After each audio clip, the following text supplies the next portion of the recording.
Hi guys!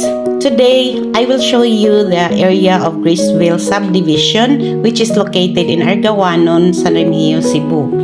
So kung nangita ka og yuta for your investment or imong gustong mabalayan para sa imong pinakamahal sa kinabuhi, basin maunan ni ang imong gipangita.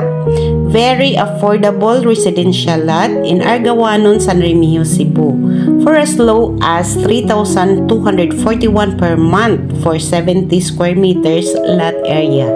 9 years to pay and straight monthly payment only. This is a 2 to 3 minutes drive from highway and 1 minute drive to Hagnaya Beach Resort and Hagnaya Port of San Remigio, Cebu. As you can see, the area is ongoing development, road dressing, and soon na unya na yung mga drainage kay naka-ready naman ang mga culverts. So, makita na to ang area guys is flat terrain rugged siya. So, our cutting is not less than 70 square meters. This is as is where is lot only. The developer will provide drainage, electrical and water lines ready. So a quick information about San Remigio, Cebu. Ako i-share ninyo guys. San Remigio is a border to the north by Midillion, to the west is Tanyon Strait, then Bantayan Island. To the east is the city of Bogo and the town of Tabogon, and to the south is Taboylan.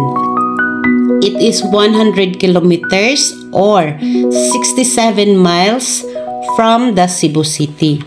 San Remigio has the longest shoreline of any municipality of Cebu. There are several beach resorts as well as public beaches with long stretches of white sand and warm ocean.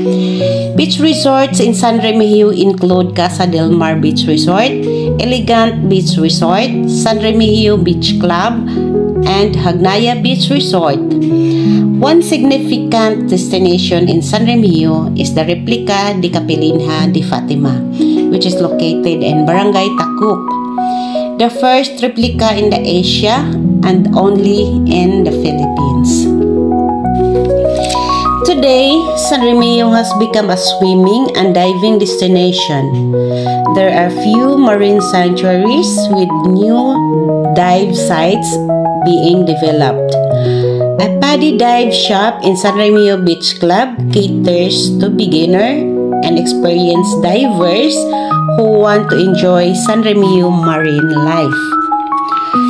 On the other hand, the port of Hagnaya offers a frequent ferry service to Santa Fe and then Bantayan Island, as well as Masbate, particularly in Kawayan and Placer. So, unsa pay inyong gihuwat? Send me a private message for more inquiries, details, availing, and to schedule a site viewing. We have less than 20 slots available ug naapatay 4 slots available dool sa entrance. Message na! Thank you and God bless everyone!